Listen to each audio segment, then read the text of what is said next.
So the except block is a lot like saying, if a value error was detected, then something. It's, again, similar to a conditional. Now remember, with conditionals, we could chain together multiple else-if statements to check multiple conditions. And we can do that here too.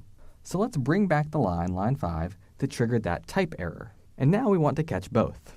So notice down here, we have two different except blocks. We have except value error and except type error. So just like chaining together else if, we can also chain together multiple except statements. So when this code runs, it creates the variable, starts the try block, encounters the error on line 5, and that kicks execution down to the except block. The first except block says except value error, but this wasn't a value error. So this except block doesn't trigger, and as a result, it skips line 10. However, then the computer checks the next except block. The error we encountered was a type error, and so line 13, which was controlled by this except block, does run. And so we print the contents of that type error. And then because our code didn't crash, we print done at the end. However, if we introduce yet another different kind of error, an error that isn't handled by either of these except blocks, then our code still does crash.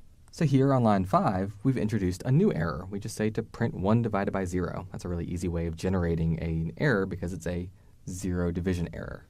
Neither of our except blocks, though, could catch a 0 division error. The first one catches a value error, the second one catches a type error, but neither of those are 0 division errors. So when execution encounters that error, it kicks things down to the first except, skipping the rest of the try block. But it finds that it wasn't a value error, so it skips line 11. That then kicks it along, kicks the can down the road, to line 13, a different except block. But it also wasn't a type error, so it also skips line 14. Now we've run out of ways to catch that error, and as a result, our code crashes. That's why our final print statement never prints. We don't see the word done at the end, because our code actually crashed. Our error was unhandled or uncaught. However, if we move that error down, such that we encounter one of the errors that we expect to encounter first, then that doesn't happen. Here, our code will run, start the try block, try to run line 5. That's the line of code that gives us a type error. So at that point, it kicks things down to our except block. And then we kick it down to the next except block to find the type error. That handles the type error, prints the results out, and now since our code didn't crash, it'll also print that done. Notice, though, that line 8 was still there, and line 8 would still generate a divide by 0 error. But because we encountered a different error earlier in this try block, the try block was terminated.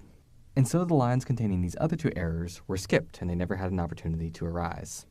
Now to make this even more complex, we could also have except blocks that handle multiple different kinds of errors. We just put them in parentheses. That means that when an error is encountered, it'll jump down to that except block and run that except block if any of the errors given in that parentheses were encountered. So here, a type error would be encountered. So this except block, the one on line 11, would in fact be true. And so line 12 runs, saying that a value error or a type error has occurred. This code also shows you how to accept any error and also give it a name. The error type, just exception, catches any kind of error. So this code will never crash because the except block on line 14 will catch any error not caught by line 11. And we can see that here. Here, we've moved the line of code that causes our divide by 0 error earlier into our try block. And so it's the first error we encounter. It kicks things down to our except block, but that error is neither a value error nor a type error, so things get kicked down the road. Here, though, we catch any kind of exception and give it the name error. 0 division error is in fact an error, and so this block does print, and prints some catch-all error message saying that some other error type must have occurred. So in the past few blocks of code, we've covered a few different things. We've covered how to catch specific errors, like only catching the value errors or only catching the type errors. We've covered how to store the results of those errors into variable names using asError. And actually, you can use any variable name you want. It doesn't have to be error. We've talked about how a single except block can catch multiple different kinds of errors. We've talked about how we can accept or catch any kind of error using the general type exception, and also store it with a variable name to access information about it.